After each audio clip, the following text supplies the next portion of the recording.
Hi,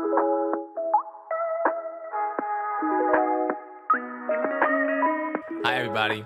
Welcome to Dayton Public Schools DPS The Next Level, our podcast, our own podcast, created this year with the help of PIO. And I can see them, but you can't. And I want to thank them right now for all the work they do. So we're here today. I've done about 11 episodes or something like that. And this is a really exciting episode today. We have teachers who are here.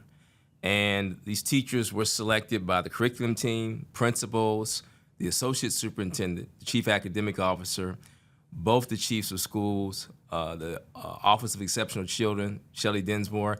I hope you're enjoying yourself and your trip. And myself. We've been through hundreds and hundreds of classrooms around the district. And this year we brought 6 of the best together. They've all been nominated for Teacher of the Year in the state of Ohio. I got all of your nomination forms back and forwarded them to Ms. Sheehy. We're ready to go.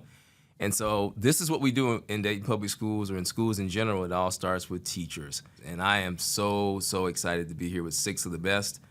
And I was a teacher for 10 years. And so I don't know if I was good, but I'm going to count myself as the 7th teacher here. I'd just like you to introduce yourself and then tell me something about your family, like how you grew up. Did you have brothers and sisters? Did you grow up in the north, south, east, or west? Did you grow up wealthy or poor? Just tell me a little bit about you, because that tells me a lot about who teachers are. So introduce yourself and tell me about your life journey, like from zero to like when you were a kid to now, like becoming a teacher. The whole story? Oh, well, we only have 30 minutes. So I'll give an example. For me, I grew up in a working class household. My dad, Jim Lawrence, he's deceased now 2 years ago. And my mother is still here. Hi, Mom. She's 84, and she was a nurse, and he was an automotive worker, and I had 2 sisters, and they got up and went to work every day. So I get up and go to work every day. And they were just good people. And so that's kind of how I got here. I'm Peggy Carey. I work at Belhaven in the AUMD unit there, K through 3. I was born in Northern Ohio, Tiffin area up there. Really? Okay. I grew up on a farm, so we had chores. My dad was a farmer, and he also worked part-time in town. So we grew up doing chores every morning, baling hay in the summer. You're tough. Yes, and I enjoyed it, and I actually miss it sometimes. My parents still live on that same farm, but somebody else helps them with the farm now because they're older. They're also in their 80s. 8 brothers and sisters. Wow. Yes. What number are you? I am in the middle at number 5. Okay. So I'm to 5. Went to college at Canton. Started out actually working in mental health group homes. Would not become a teacher right away. Didn't become a teacher until I turned 35. That was because I met my husband, and my son has autism. He's 24 now, so I did not understand what the school system was about with all of the IEPs, BIPs, FBAs, all those things that we tell parents that we want to do for children. But I did not understand. Even though I worked in mental health, it was totally different in the group homes than the school system was. So I was down in Florida at the time, so my husband lived in Florida. So Hillsborough County, where I started teaching, was doing alternative certification, where they would help you pay for it. So I took the 6 classes I needed, became a teacher in severe and profound autism, and that started my career. So I feel like I have the advantage because it is not only as a teacher, but also as a parent. And with my son being 24, I've done the whole kindergarten through 12 with him, job coaches, the whole thing. So I feel like that has given me the advantage to be able to talk to my families and say, look, I totally understand. There are good days, there are bad days, but your child's going to learn. And all of the students can learn and will learn in my classroom. And that's what so we have that's kind of where my foundation comes from. Well, I'm excited It is to very, hear that. very much, very personal for me and in my classroom. And then I get the advantage of being with some of my kids for 3 or 4 years. So I see growth. Lots of looping there. Huh? Yes, so I see the growth from sometimes coming in and being in a wheelchair to get up, be able to walk, to be able to feed themselves, to learning the letter sounds, to learning, to start to reading. So I get the whole loop, which is very satisfying. I'm going to say it again. Yes, You're tough. I love my job, and I love Yeah. the kids I work with. Farm. I'm very, very passionate about what I do. It found me. My right career found me at the right time. I can feel it. Shelby, Found what me at say the you? right time. Yeah, my name's Shelby Hughes. I'm an intervention specialist at Thurgood Marshall High School. I'm originally from Xenia, Ohio. Grew up with both my parents working class. I had an older brother.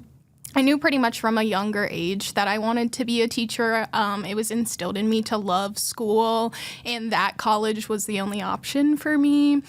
So growing up, I went to school every day. I literally graduated with 11 years of perfect attendance. It was my favorite place to go, which I think has, in turn made me want to come to work every single day. I really don't like missing because I know that impacts my students. Graduated high school in 2016, and then I went on to college at the University of Dayton. I actually started there as an engineering major. I have a love for math and science, and it just really didn't work out for me. I knew in my heart that I wanted to be a teacher, so I ended up switching my major to become an intervention specialist. Graduated there in 2020 during COVID.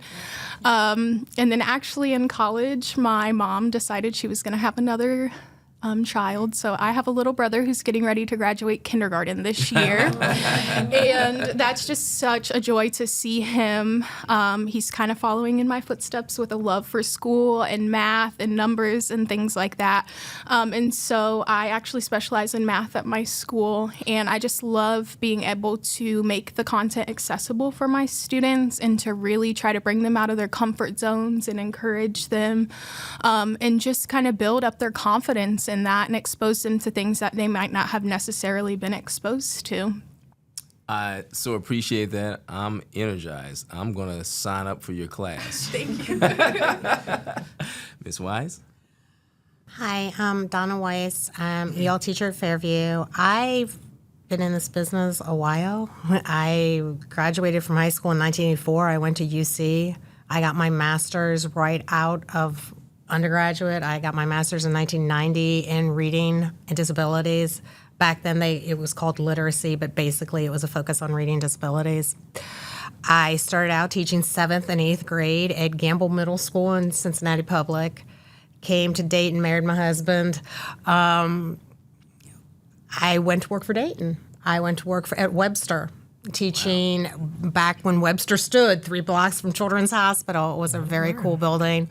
I'm a career Dayton teacher. I haven't taught anywhere else. I left for a while to have my children.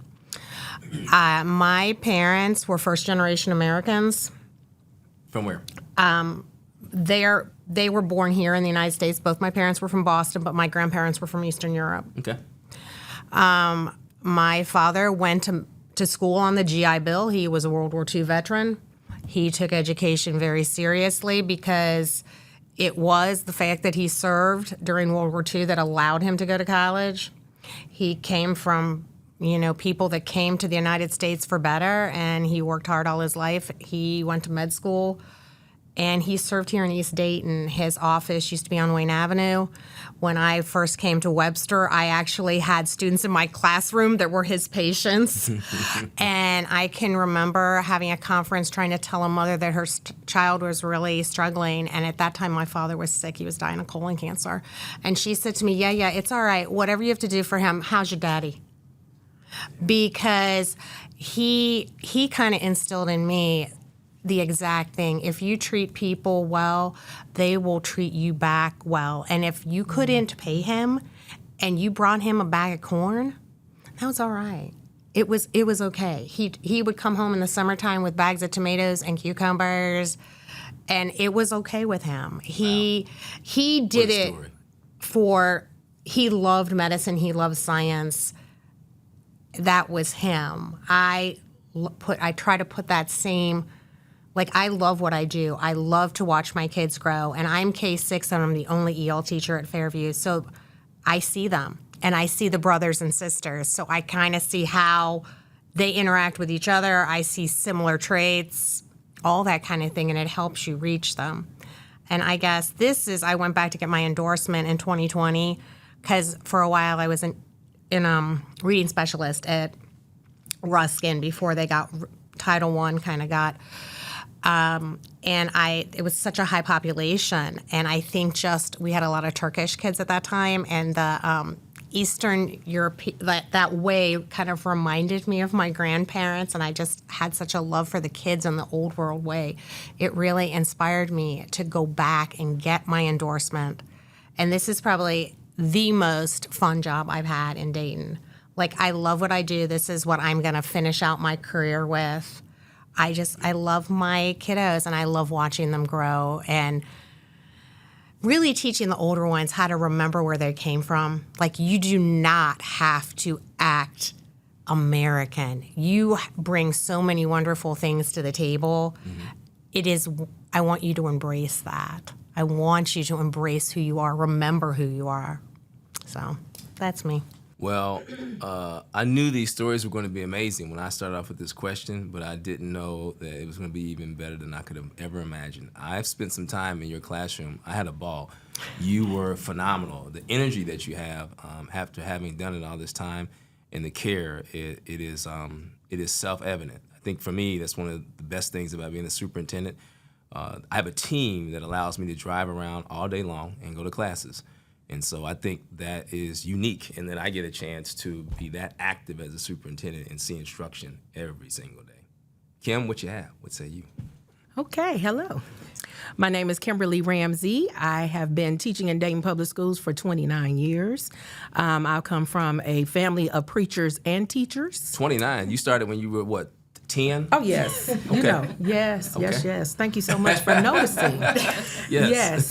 So, so I come from a family of preachers and teachers, so I really didn't have any choice. It was already in me to be a teacher. And I was one of those kids when I was little, let's play teacher, let's play school. That's what I did. And even in school, my teachers, I always was one of the ones I would help other students. I enjoyed helping other students, making sure, that they could learn as well. So being in Dayton Public Schools, I call myself a lifer, because my mother was a teacher in Dayton Public Schools for 34 years at Belmont High School, the late, great Gladys Townsend. And I have followed in her footsteps in education. And some people say, you act just like her. And I say, well, I can't help it. But so being a lifer, so Dayton Public Schools basically helped me to become the person I am. My mother worked, and then I went to school in Dayton Public Schools, and now I work in Dayton Public Schools. So that's what I call, I'm a lifer. So there's no better place for me to work, and this is where I want to be, with students that look like me, students that have been where I have been, and we are in the same neighborhoods, go to the same stores, we see each other, and I think it's very vital that they see us and know, hey, we don't live at the school. Sometimes they think we're there all day. I'm like, okay, they see you out at the store, and they're like, oh, what you doing here? I'm like, yeah, I come to the store too. So just being visible, and also being a servant to our students, because we know that they need a servant, they need a model at all times. So just being there so they can see, oh, this is how I'm supposed to live my life. Yeah. So that's what that's the gift that I believe that I have for teaching. We sure appreciate you. I did a little background before you got here, and I've heard nothing but great things. People even told me about your mother. There are folks who are lifers who knew her. And your name came up when I was meeting with the Wagaman administrative team. They think very, very highly of you. Thank you. I'm so glad you're here today. Thank you. Miss Malone, I've been in your class several times. I mean, fire. For those of you out here watching this, smoke right That's here. Right. Let's hear it. Greetings. My name is April Malone, and I teach language arts, 8th grade and 7th grade, but 7th grade this year at Wagaman Middle School. As Ms. Ramsey, I am a lifer as well. Grew up in Dayton Public Schools. Grew up in the same community that I used to work in around the city. Both my mother and my aunts are Dayton Public retirees. When did you graduate from Meadowdale? 2008. I thought I did a little research on you too. Yes, so it's pretty much in my blood, instilled in me. My mother was a social worker when they had the Head Start social workers, so I just remember her always providing resources, always talking. And she told me that was her dream job, and she said everyone doesn't get to work their dream job. I didn't originally choose education. So sorry, folks. I didn't really know what I wanted to do because I like to do a lot of things, sing, act, things that weren't necessarily considered lucrative when picking a college career. So, my mom's college, I never thought I wasn't going to go to college, but I didn't know what I was going to major in. So she said, pick something. You can do that on your own. No one needs to teach you to do that. So she convinced me, go for something that you're interested in. And so I said, okay, teacher, College of Education, Central State University. And when I got into the program, I fell in love with it. So it initially chose me because they asked me to be a tutor and things of that nature. So ideally, I've been in education for like 14 years, but I've been with Dayton Public for 12. And people are surprised to hear that, like, how long? Because I started tutoring my junior year in college, other college students. And that's when I recognized the need for, a quality education overall so that you can function in the world. So I got to see education from a lot of views, from the college viewpoint and then, from the grade school viewpoint, and see how they all connect together. And that quality education has to hit immediately from pre all the way up to high school so that people can be successful in the real world. And that's what I strive to do in my classroom. I like to bring things to my students that are engaging because I wasn't an avid reader growing up. I didn't enjoy the books. I said, and I was accelerated, so I didn't have to read the books. I could look at the Spark Notes, or I could listen real good in class and still make good grades. And I realized that I was learning, but I wasn't fully integrated into my education. That's what, home life came in. That's where I had a nice, well-rounded education, things of that nature, because she noticed the things I liked and we went to a lot of museums and stuff like that. But I want to bring those opportunities to my students because going to school just to go to school is not an option. You come to school to get a quality education. And that's what I like to instill. Try my best, come to work, and I do my job. Well, Ms. Malone, I want you to know that Ryan and Adriana and Alex and we're going to let you do a solo at the end of this. Since you like to sing, we're going to, maybe we'll end it with a solo from you. Don't ask for one from me. That would not be good. Have at it, Annie. What you have? I am Annie Barnett. I teach third grade at Eastmont. Originally, I grew up 45 minutes north of here in Piqua, very small town community, not a lot of diversity. So when I came to Dayton, you get to open up and embrace all of that. But my family, working class, if I wanted something outside of what we could afford, I had to find a way to get it. I think I started babysitting in today's standard. CSB probably would have been called on way younger than what I probably should have been able to do. But then I had a lot of character building jobs in high school and college that helped keep me motivated and directed. Always had a love of learning in school, and I can remember, if I had to stay home from school sick, I would have my chalkboard and watch PBS, and I remember calling my mom one day at work when I was homesick and said, I learned how to do taxes. I can do yours this year. And she didn't let me try it, of course. But I was still very enthusiastic. And I'm one who likes to lead and to do, and I have a lot of enthusiasm. So I usually get a lot of people to join in, which is a good thing. And when I was younger, I thought, I'm going to be the first female president of the United States. And so when I told my mom I decided I wanted to teach, I think she was slightly disappointed, but now she's very pleased and proud of my decision. And like I said, I'm a very enthusiastic learner, and I like to bring it to my children at home, my children at school, my grandchildren. Usually comes with kind of a mess. Sometimes my brother, when we have a family get-together, he'll say, why did you bring that? Well, because my nieces and nephews want an adventure when I come, so I'm bringing the adventure. And I do that with my students as well, so that they want to come to school and they expect that today something big is going to happen.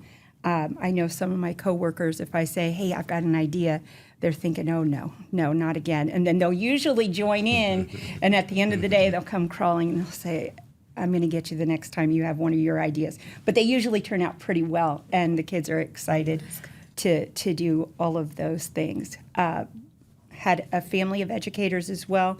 They were either in education or criminal justice, so they were police officers or teachers, a lot of them. So in some respects, they kind of go hand in hand at times. Have always gravitated towards children, and that's why I think I wanted to pursue the education. There was a brief period where I needed a little more challenge, and I believe if you rest, you rust. So I left the classroom for a span of about 10 years, and I worked in educational publishing, and that was awesome. It gave me the challenge that I needed to keep moving and an opportunity to use my degree in a different way. But over the time, you miss the synergy you have with your students and with colleagues. And I remember creating teachers' editions and thinking, I would have liked to have done that. And I still would like to do that. And then I'm going to go back and I'm going to do that. And so that's what brought me back into education. And with my own children, I pay attention, and I feel like I've been in urban education for now going on 17 years. I didn't start there.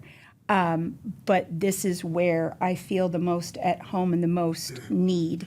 And I truly believe in establishing that relationship with the kids. But I look at the education my children receive, and I'll look to pay attention, what are they doing there? And if they can do it there, we can do it here. They don't always like me to go to their open houses or things when I'm in their schools, because I'll say, go stand by that bulletin board. I need to get a picture because I see something I want to bring back to my kids, and I've got to have an artifact to look at so I can model it and do it for the kids in the school. So my daughter said, I'm not doing it anymore. This is weird. So I have to go in, and I've done it when I've gone to go vote in school buildings, if that's a polling station. Mm-hmm. I'll look to see what they've got on the walls, and I'll think, okay, we can do that. Where's my phone? And then I do. I bring it back to our students. And they're a pretty amazing group. I can't imagine being anywhere else. Thank you. I want to ask a follow-up question. I want to contextualize it. This goes out to all 2,500 employees, and it also goes up on our page so the viewing public can see this. And so this isn't just for teachers, it's for lots of people. We have it on YouTube too. In fact, if we go international with this, we're done with all this education stuff. We just take this show on the road. All right? How about that? All 7 of us. Out of here, right? Out of here. Adriana, you can have it. You're the superintendent. So, let's talk about some things that people may not know about teaching, the general public. And here's where I'm going with that. Again, I taught for about 10 years. I was at school early. I oftentimes didn't have a break to even use the restroom. I was grading papers after school and on the weekends. I spent Sunday night with lesson plans. I was not off all summer. Let's talk. You're here because you're great. Let's talk about the things that people don't see that you do. And anybody can jump in. Let's talk about the things that you do that they don't see. I collect clothing for my students. A lot of times when my kiddos come, their resources are minimal. A lot of them, I've had teachers say to me, well, why are you giving them food or why are you giving them this? Well, they don't have SNAP because they're under the radar. And it's not my business to ask, why they're under the radar. My business is to make sure that the parents are able to provide for their children and the children have what they need when they come to school. So I make sure everybody has a winter coat.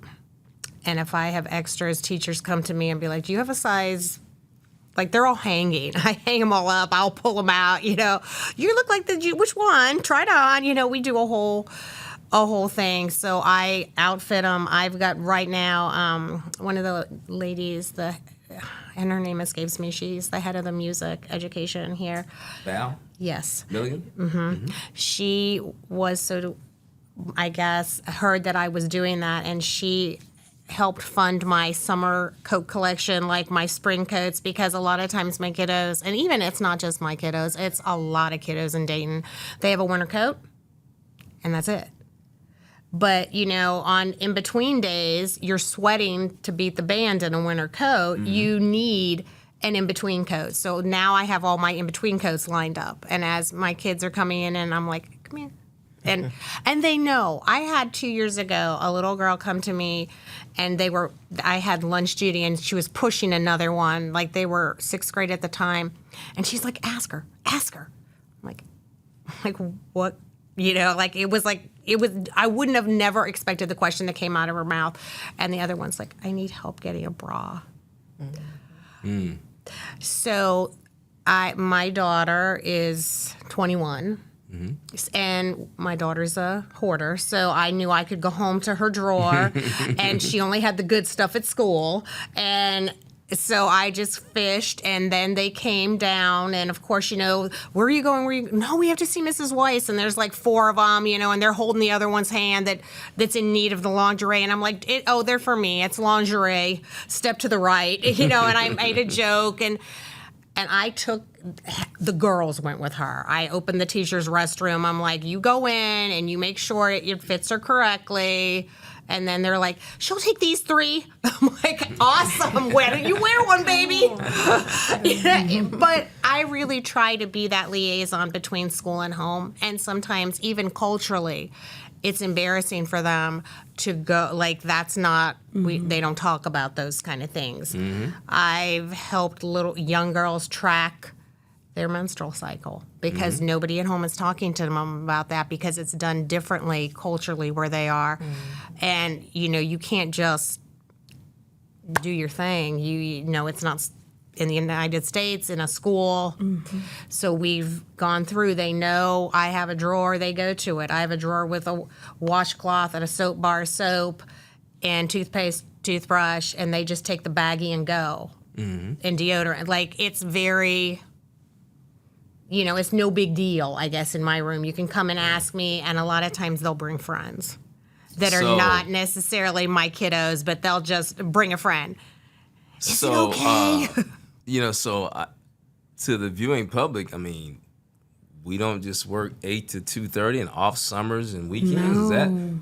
I thought that's what teachers did. It's never off. I don't think you Even are. when you're out, you're on vacation, you're thinking about what you can bring back to that classroom. Okay. You're like, oh, that would be a good bell work. I haven't. Oh, it would be so great to show this picture in my classroom. You go on vacation, have they could write about this. They can make a story. You see something cool in the museum. So you see a workshop that's during the summer. And you're like, this would be beneficial. And it's free. You go.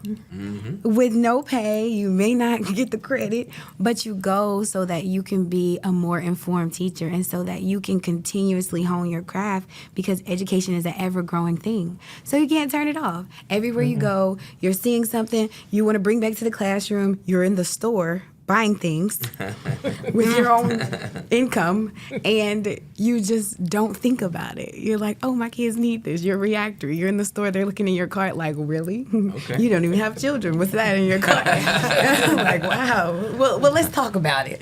So it never turns off. If you're passionate about this thing, everywhere you go, there's an opportunity to bring something back to your classroom that will enrich it and enhance it. And that's what teachers do. Yeah, the schedule is awesome, actually.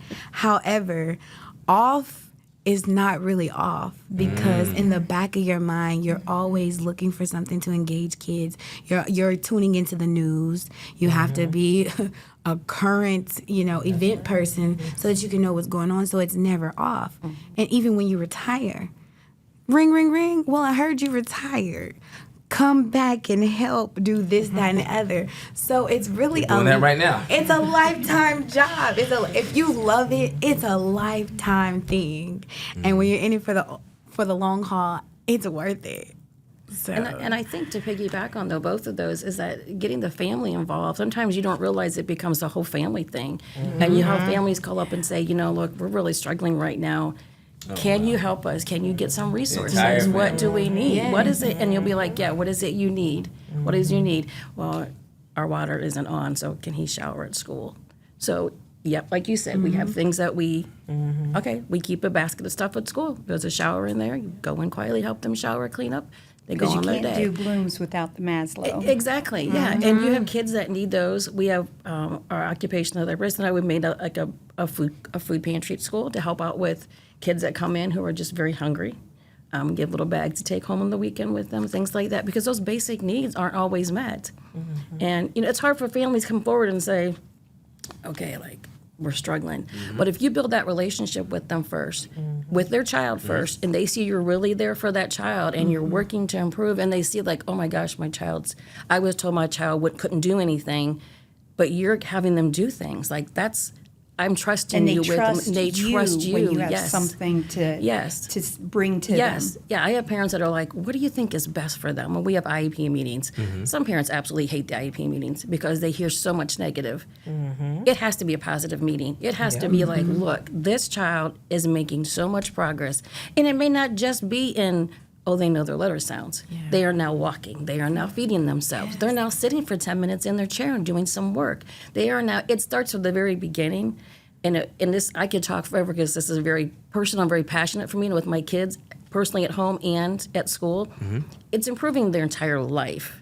It's not just an academic thing. It's not just I love because it. they have. I love it. Because that's what it is. It's about we're doing life with these kids. We are doing life with their families. And if you can't build that relationship with the first person you see in that family who's the child, that family's not going to trust you. When we come around If and talk you're about just- the academic action plan, I think I was on tour and I think I came to everyone's building.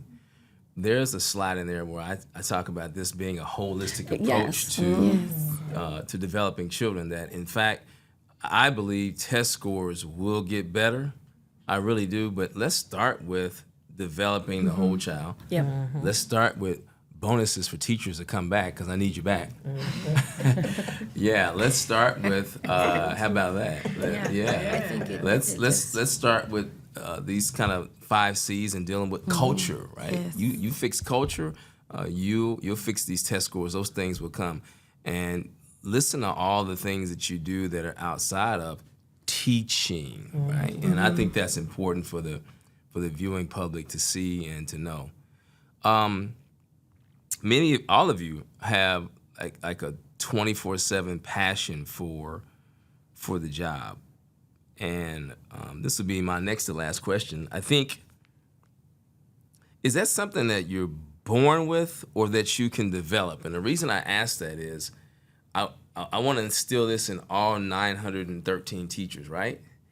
And what I'm getting at is this something that I can package up and I can have the other adults have the passion that you have?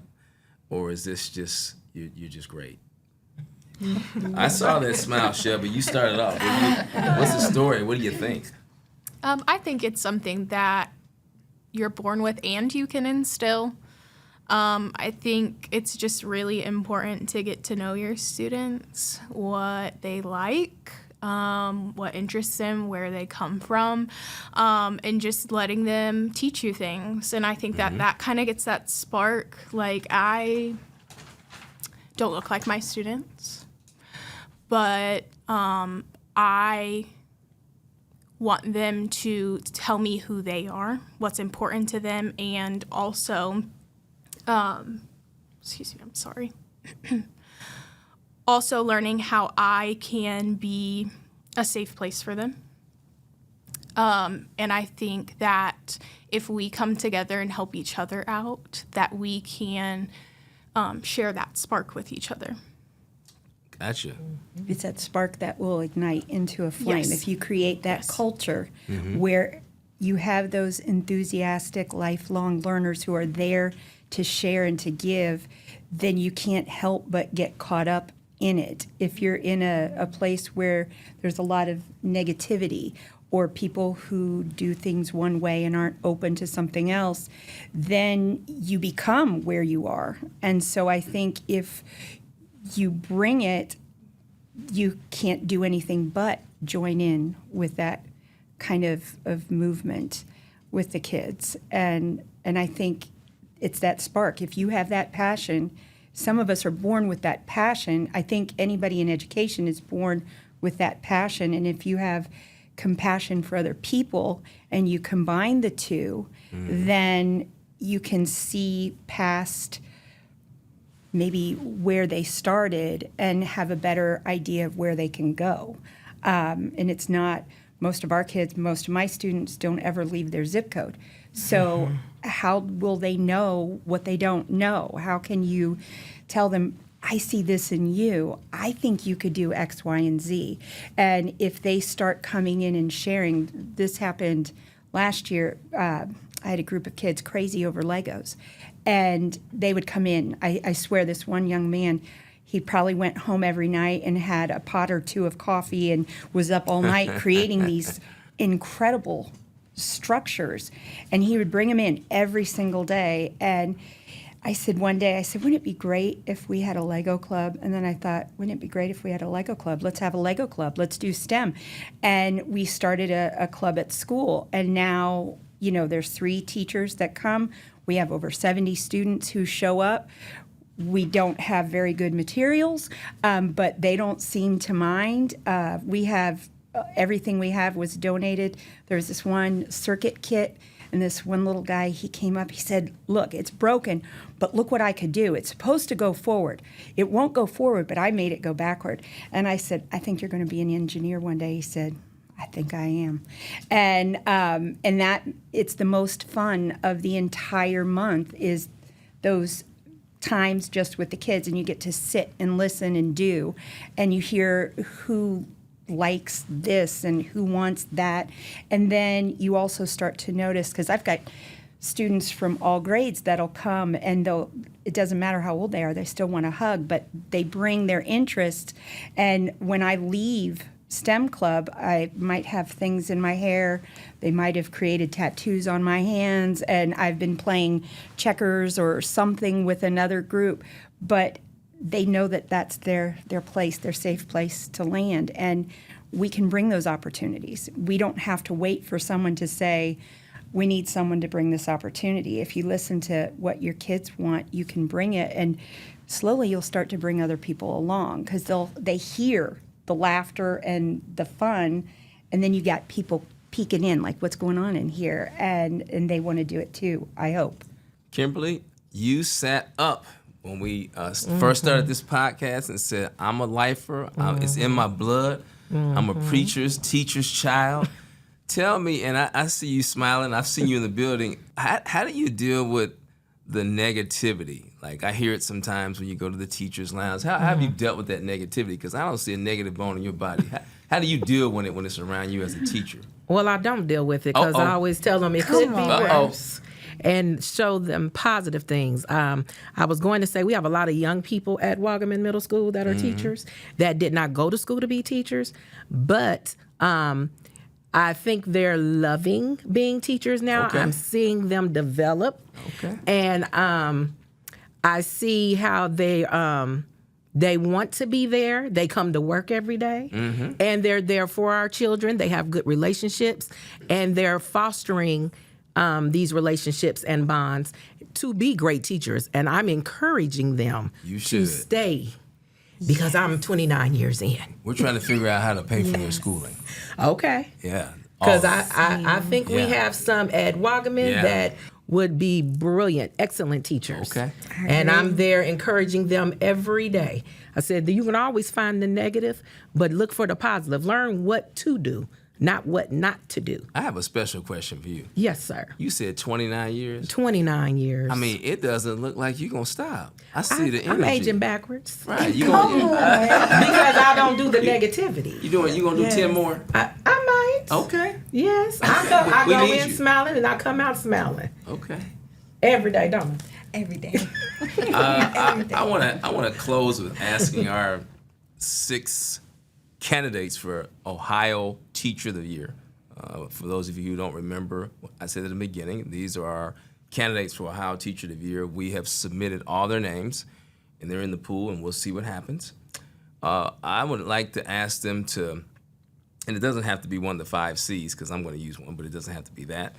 But one word and a brief description of what that word means to you as an educator as it relates to describing you. So, like, for me, it would be commitment. Like, when people see David Lawrence at Kroger's and they say, are you a teacher? And sometimes I go, yeah. I mean, I still am. Say I'm a teacher, and they go, "Oh my God, why are you in education? Oh, the kids are so bad." And I go, "No, not at all. I'm committed to being an educator." So what's that one word for you? And then give me a brief explanation on why it describes you. And take a moment if you need. I'm torn between communication and commitment because I get the commitment from my kids and my parents because I communicate with them. So are a like good I'm communicator. committed to do my job and I'm committed to do what I love. I'm very committed to that. But it's hard to make somebody else committed to bring their kids to school, commit to do that unless I communicate with them and share with them this is what they're going to be able to do. And that communication has to happen almost every day for some parents to be like, look, they're making progress. They're still doing this. They went from here to here. We love them here. You know, they're like our kids here. And they can see that. So I think for me, those two, it's hard to go down to one, but communication is a very, I think because some of my kids are nonverbal, so communication for me to work with the kids and their parents has to be one of the most important things Donna? that I can see. Dedicated. Ooh. I feel like my kids, some of them have overcome so many obstacles, whether they came from refugee camps or how they got here. I just feel like I need to be dedicated to them. They deserve that because they all came here for better. Their parents all made these sacrifices to come here for better for them, for better for the whole family. And there are kids that, you know, they go back maybe once a year and they're visiting a grandparent. And I just want to know that I'm dedicated to them so they can be dedicated to doing their best here. When they come to school, they don't have to worry about things because I want them to know that it's safe to come to me, and I'm going to, if they have a question or a need, I'm going to do my best to help them get what they need. And the parents as well. I feel like you can't be dedicated to their child if you're not dedicated to the family. Especially in my job, it's an all-encompassing. You don't just teach the child, you're teaching everybody.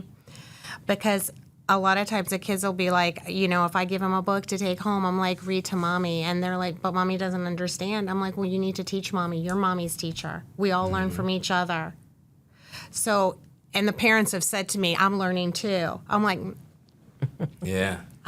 but in a way that they felt like they could help them. You know, so I want the parent to feel they can be involved in their education, even though if English is not their first language, they can still be part of things and they can do all the things a parent needs to do here in this country and to get ahead. I've had parents come to me with, where's an English class? What can I do? I always refer them, you know, the Dayton Public Library has wonderful opportunities. I've sent home things like where you can learn English for parents, all that. Job opportunities. You just, you know, never know who, if you ask a favor, they may have somebody else to ask a favor that you kind of roundabout your way to get what you need. And I guess I just feel like I'm dedicated to my kids and my family. And I don't want to be anywhere else. I don't want to do anything else. I love it. And again, though, you do need to be able to communicate. And a lot of times if somebody says, well, the parents don't answer me, I'm like, well, did you provide their language one? Because if you don't, they can't answer what they can't understand. So I try to do little mini PDs or things to help our staff, to help them help their students in the classroom when I'm not there exactly for every, so I don't April, know. I'm listening. What's that one word? And Ms. Malone, explain how that one word describes you as an educator. I heard dedicated, communicative. I would say empowering. Okay, I've got it. And I say this Empowering. because Let me hear that. I have a goal to to activate that part in the student's mind for them to believe that whatever it is that they desire out of life is a possibility for them. And that comes through exposure, that comes through encouragement, and ultimately, I want to empower them to be their best self. Now, I know I only have a year with them, but they need to know that where they are right now is not permanent. whether it's good, bad, or indifferent, and that they have the ability inside of them to mold that future for themselves.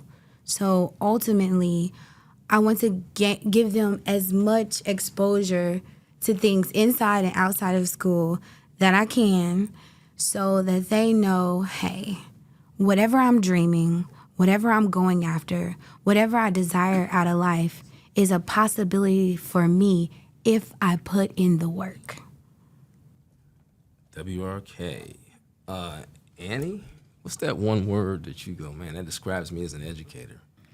Well, there's probably lots of words my students would use to describe me, but I'm going to say connection, because I work very hard to connect with my students, with their families. Once they're mine forever. Their families are mine forever. And because I've had lots of kids, brothers, sisters, family knows they can come. And so I like that connection with the kids, feeling connected to the curriculum, finding ways to connect it to them. So that would be another way to use that word. How to connect in with the community. How can we bring them in so that the kids can see what's out there, what they could maybe bring to our own community. And then there was another, creative. I can MacGyver my way through a lot of things. I've been in school districts where you've had very little. Give me a paperclip, some tape. I can create something, and we're going to make it work in a big way. And so when the kids see me try to MacGyver my way through something, then they're going to bring more creativity to what they do. So I think there's that. I'm going to find a way to make it happen. So if it's going to work, if they need it, we're doing it. And if you want it, I'll get you there. And so that's, yeah, you can't really say MacGyver is an adjective, but I can MacGyver my way through a lot. Shelby, and then I'll finish with Kimberly. Okay. Shelby, what's that one word that I'm going to say lead. I like that. Yeah, Okay, I like that. it's my job to set the example for my students, whether that be through our thought process when we're working through problems or content. Maybe it's managing my emotions and showing them positive communication with each other. Something has maybe upset them, how to de-escalate from that, how to get up and go about their day. It's also my job to lead them to be inquisitive.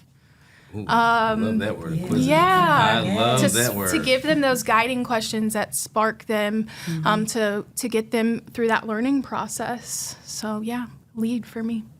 And we're gonna close it out with the preacher teacher's kid, Kimberly. What's that one word? And tell me how it applies to you as an educator. I can't wait.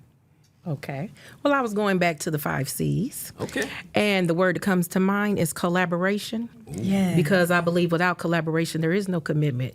There is no all the different C's that we have. Because if you don't collaborate, you cannot come together. You cannot form the relationships. You cannot get the information. So I just believe collaboration is key on all stages, as far as from the top to the bottom. And being in the OEC department, we have to collaborate with the state. We have to collaborate with the families, with different agencies. We have to collaborate with the schools, with the parents, with the students. So collaboration is very key. And I believe without collaboration, you don't have the other C's to go with it. I want to thank all of you so much for coming. I want to thank you for what you do every day. If I've not been to your classroom recently, I'm coming because I want to see something exciting. When I have difficult days, I just find a building and find some of the best teachers, and I just go sit, and all the other issues go away when you just see greatness in the classroom. And so I want to thank all of you. I want to thank your principals for allowing you to come and figuring out class coverage. And I want to thank you on behalf of children. And we have titles to these. And so, Ryan, the title of this one is, How Do We Clone Them?